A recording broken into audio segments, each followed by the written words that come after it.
আজ ঐতিহাসিক ৭ই মার্চ। এবারের সংগ্রাম স্বাধীনতার সংগ্রাম ১৯৭১ সালে রেসকোর্স ময়দানে বঙ্গবন্ধু শেখ মুজিবুর রহমান এক ঐতিহাসিক ভাষণের মধ্য দিয়ে বাঙালি জাতিকে জাগ্রত করেছিল এবং যুদ্ধের জন্য প্রস্তুত থাকার জন্য একটি স্বাধীনতা ঘোষণা কিংবা দিক নির্দেশনা এই ভাষণ থেকেই জাতি পেয়েছিল। এবং মুক্তিযুদ্ধ করতে হবে, দেশকে স্বাধীন করতে হবে, শত্রু মুক্ত করতে হবে। এই ঐতিহাসিক ভাষণ বিশ্ব স্বীকৃত।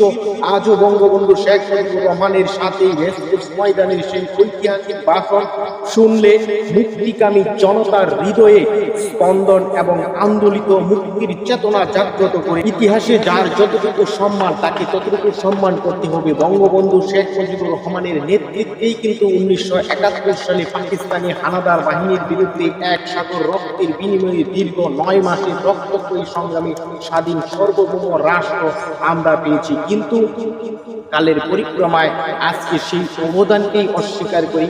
এখানে আওয়ামী লীগেরও দায় আছে। আওয়ামী লীগও বিভিন্ন সময় মুক্তিযুদ্ধটাকে একটি দলীয় সম্পদ, শেখ মুজিবকে দলীয় সম্পদ হিসেবে প্রতিষ্ঠিত করার কারণে আজকে এই বিতর্কগুলো সৃষ্টি হয়।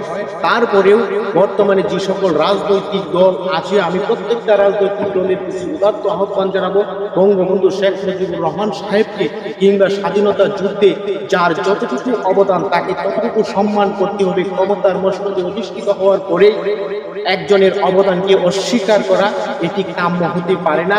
আজকে ৭ই মার্চ উপলক্ষে বঙ্গবন্ধু শেখ মুজিবুর রহমানের প্রতি বিনম্র শ্রদ্ধা থাকবে।